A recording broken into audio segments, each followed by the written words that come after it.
Rural Heritage on RFD TV is brought to you by Rural Heritage Magazine, a bi-monthly magazine featuring articles about farming and logging with draft animal power, small-scale diversified family farming and homesteading, and other aspects of our rich rural heritage. Rural Heritage Magazine, borrowing from yesterday to do the work of today. For subscription information, please call 319-362-3027 or order online at www.ruralheritage.com.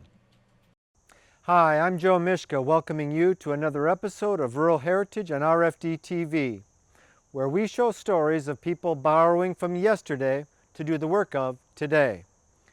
This week we spent some time at the Jerry's farm in north central Kentucky, near the small town of Flemingsburg, where Jerry Hicks and Jerry Neff operate a small-scaled, diversified farm that raises a wide variety of crops and livestock they then sell directly to customers who visit their farm.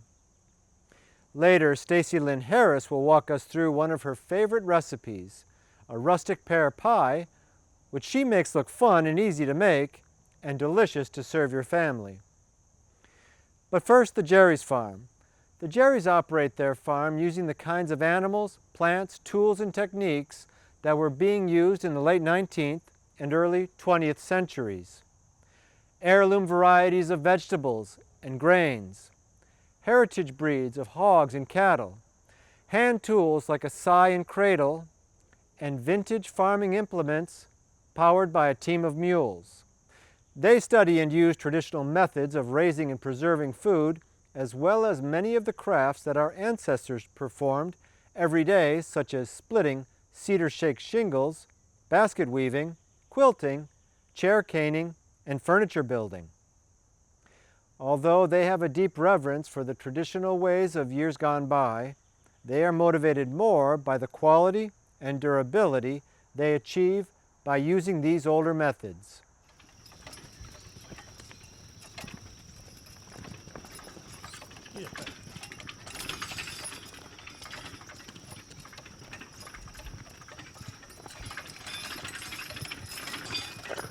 Easy now. Easy, Mule. You right. You. Come here now. You right. You right. Come here now.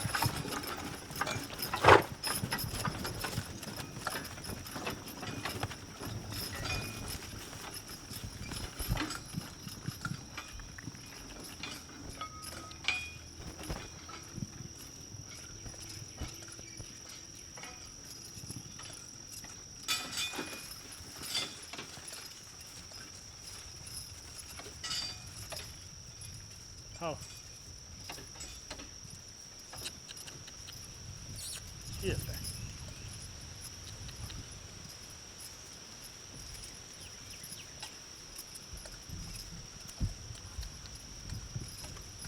This field right here, there's 15 acres from here to the other end. When we first bought the place, this field made 7 rolls of hay, and we got 3 days grazing per month in rotational grazing. With no additional inputs, it's doubled every year. The second year we got 14, then 28, and so on. And we had a couple of drought years where production dropped off. But now this year, I got it all cut, but out of the 15, whoa, I only got hay off 9 of it. The other 6 acres got ruined by rain. But just off of 9 acres, it made 68 rolls. And the only thing I say that's been done is haying and rotational grazing. Now this here, we've been plowing and raising in tobacco with just manure as an input, but this 2-acre patch, it made 27 rolls by itself, just cutting my cover crop clover. And as soon as the hay is taken off, we're gonna lime this, and then I'm gonna put a hot wire around it and we'll run pigs on it. And then it'll be plowed next year and put back in something else.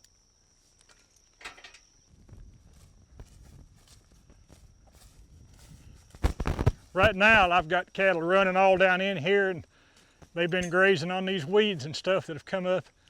This is the first dry weather I've had in a while to work this back up. which is good. I wanted to kind of let the weeds sprout a little bit. This originally we'd intended to put it in tobacco, and then we decided at the last minute to give up our contract for certain reasons, and we just decided to quit growing tobacco altogether. So this will go into feed for the hogs. We'll work it up and seed it in turnips and rape, and then after the hogs it'll go back into alfalfa.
We started off with a pair of Percheron cross mares when we bought the farm.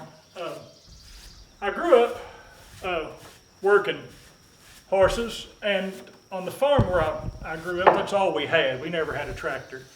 My grandparents raised me, and my grandmother had a cousin killed in a tractor accident, and she wouldn't let us have one. So we always worked a horse or a mule, and we traded on them. We didn't keep one long enough to get really attached to it.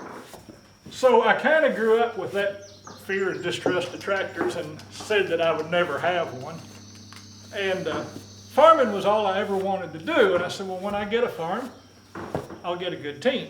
And we actually bought the team before we closed on the farm. We had started the paperwork on it, and I was pretty sure we were going to get the place, and I started right away looking for a team. We bought a pair of Percheron walking horse cross mares, and they was a good team.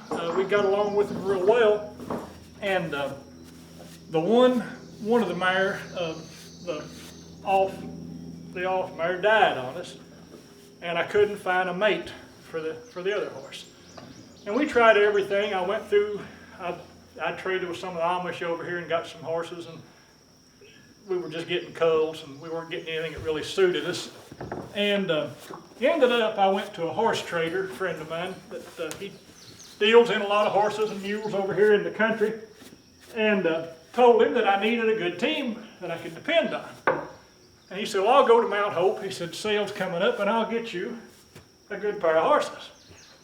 And he asked me what I wanted to pay, and I said, well, I ought to be able to get a good team for $2,000, I would think. I said, I'd go to $2,000. Well, he called me from Mount Hope, and he said, well, it don't look like I'm going to get you a team. He said, they've gone up a lot from when last time you bought any. Get over and get you. Get over. And he said, would you be opposed to working mules? And I said, well, I've had mules, but I've never been real pleased with them. I said, all we ever had was pony mules. I said, and they was fools. I said, I don't think I would get along with mules. I said, but I need a team and I'm willing to try.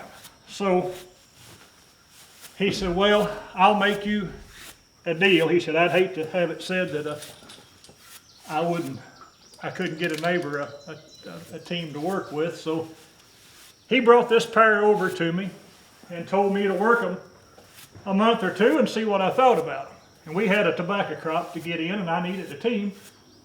So we took them and started working them. And he said, now they hadn't been worked in 3 years. They'd run out on pasture. So the first time we worked them, it took 2 of us to harness and hook them. and we put them to the disc car. I'd already got the ground plowed. I had to hire it plowed that year. And we started in disking them, and it didn't take but a day's work, and it come right back to them. They was minding G and haul and handling good, and we got along with them fine. And they just get better the more I use them. I named them Midge and Murt. This one's Murt and that one's Midge. I named them after my great-grandma and my great-aunt, which they was old country women and farm women. And, so Midge is short for Myrtle? Midge is short for Myrtle? Murt is short for Myrtle. That was my great-grandmother. Midge is short for Margaret? For Mildred. Mildred, okay. I've got an Aunt Mildred that she's up in her 90s now, my grandma's sister, and she lives up in Ohio. And she thinks it's funny that she's got a mule named after her, but and I told her, I said, now the older one is named after Grandma. I said, she's the steadier one. I said, Midge is a little flighty, so I think the names fit. I don't know, but I think she was flattered that she had a mule named after her. She said she didn't know nothing harder working than a mule, so she took it as a compliment. So I just got those barrels and got set up to do this because I've been carrying a 50-pound sack of feed up that hill with me every time on my shoulder. And I tell you what, you work all day and then come in and pack a 50-pound sack of feed a quarter mile, you know you've done something.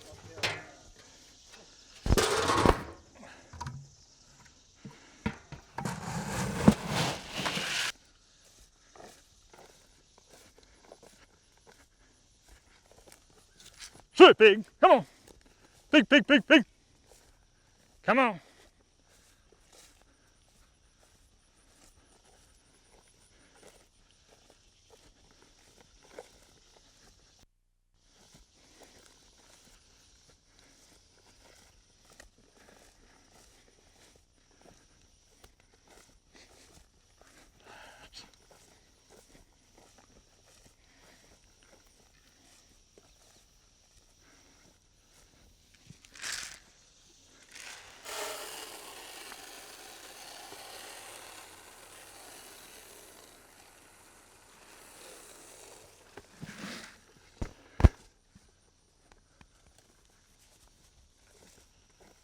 Get in there.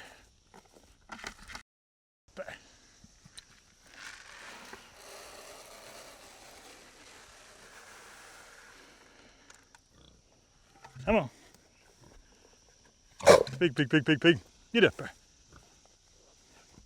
Come on, girls. Come on. Pig, pig, pig, pig, pig.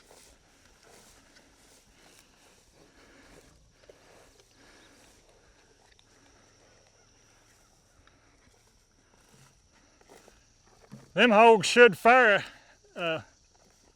sometime next month.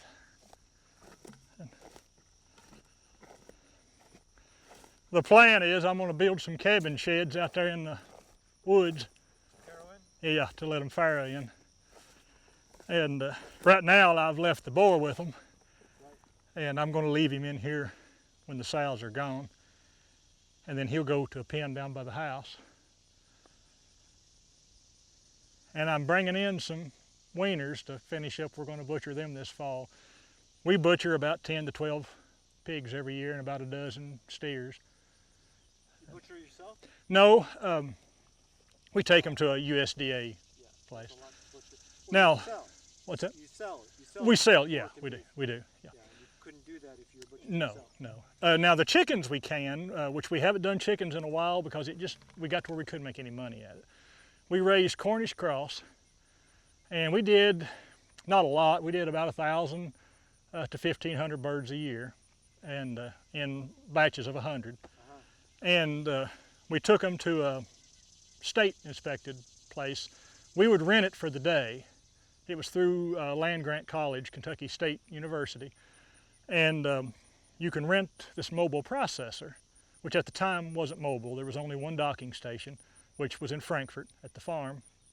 And we would crate the chickens up and get down there in the morning, and we had it rented from 8 until 5 in the evening, and it'd take 3 people to process, and we'd always end up having to hire someone. Well, we'd go down and at 8, and I would start killing. I'd kill them, scald them, and pick them, and cut the heads and the legs off, and then put them inside, and that's the sterile facility then, and they would start processing, dismembering, and then we'd put them in an ice vat and chill them, and then, you know, once they got the temperature, we could start packaging them and putting them on ice. And by the time you do all that, I figured it up the last batch that I raised, I made $1 a bird. And it just, you know, we called chickens the gateway drug, that anybody could afford a $10 chicken. And then you give them a package of beef to try. Next year they come back and they'll say, well, I want a quarter beef, and that's great. You sell them a quarter beef and it runs out by June, and next year they'll get a half or a whole and maybe a hog. And but it all started with those chickens. So that was good, but it was a lot of work, and you know, there was no money in it for us. Now they say, which we're starting to think about it, they're starting to say that you can process up to 2,000 birds at home as long as you don't take them off the farm to sell them. Okay. So that people could come to my back door and buy chicken. And so we're thinking about maybe trying that, and, you know, setting up a plucker and scalder so we can do it right.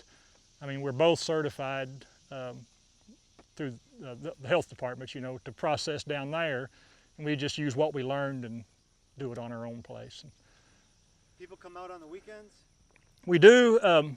Normally, the second Saturday of every month, we have an open house, and we do farm tours, and we take people around the farm with the team and then show them what we do and how we do it. And we try to do a different project each month, have something going on. You know, we've done everything from canning beans and churning butter to putting up hay. We've done some of the woodworking projects where when I was riving shingles, we had people come out to watch that.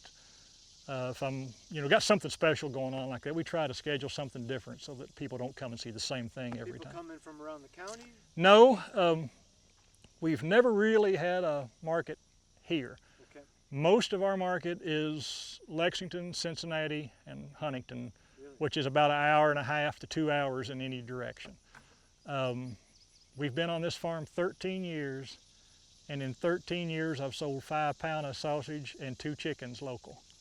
You know, like we sold eggs here for a while, and I had a lot of local people tell me, I don't want those old dirty farm eggs. Yeah, right. And isn't that crazy? That's crazy. You know, and you say, well, you know, they wash them, they're chlorinated from the store. Well, I want that. I want my eggs clean. And besides them old farm eggs, they're too strong flavored, they taste too eggy. I want my eggs to taste like nothing. Yeah. Now, I don't know how many times I've heard that. Really? And country people. Yeah, country people that grew up eating that stuff. And it's... They probably like white bread then. Oh yeah, they want the light bread, they don't want the homemade bread. When they were kids, that was unique. It was a treat, yeah. And it was status. Yeah, that's right, that's right. Well, I remember even when I was a kid going to town and get a bottle of Pepsi, yeah, and you split it with 2 or 3 others. It wasn't something you had all the time. Right. And then as I got older, it was something we had all the time.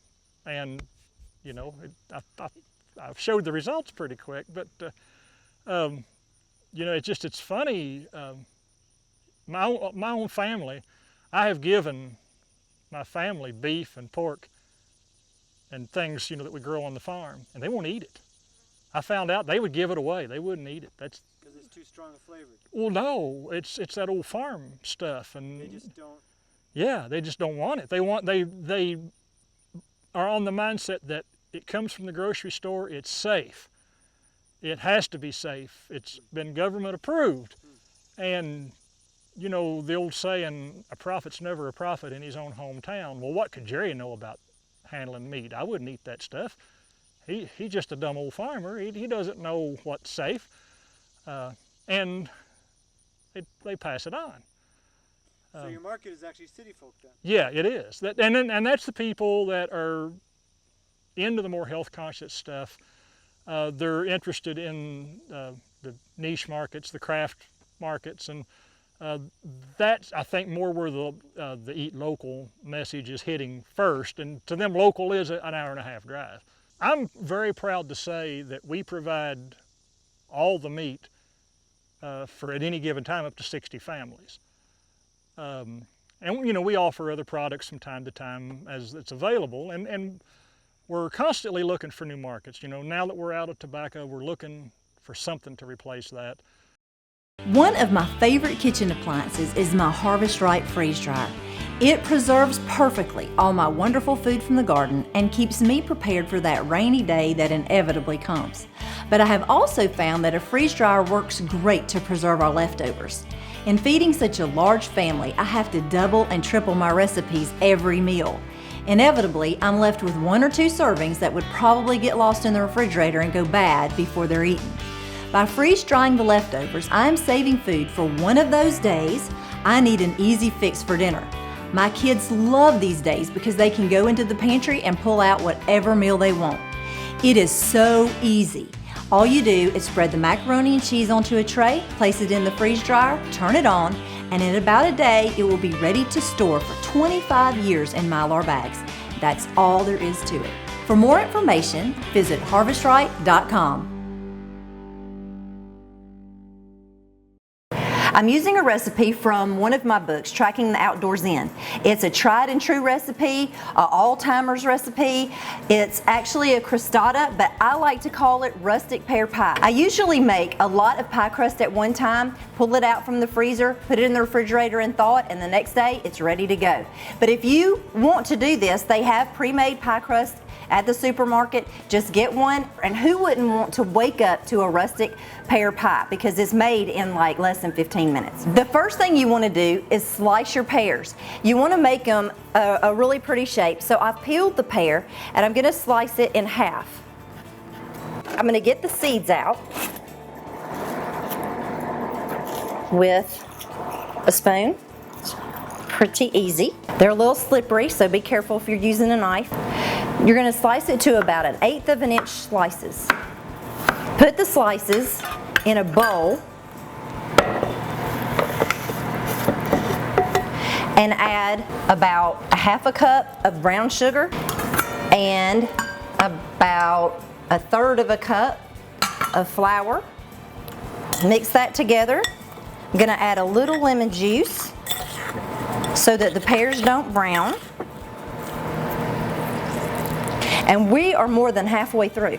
I have some blueberries here that I'm also going to put into this. It makes it really festive. I think I'm going to save a few back just to make sure that I have a few on the top for the pretty factor.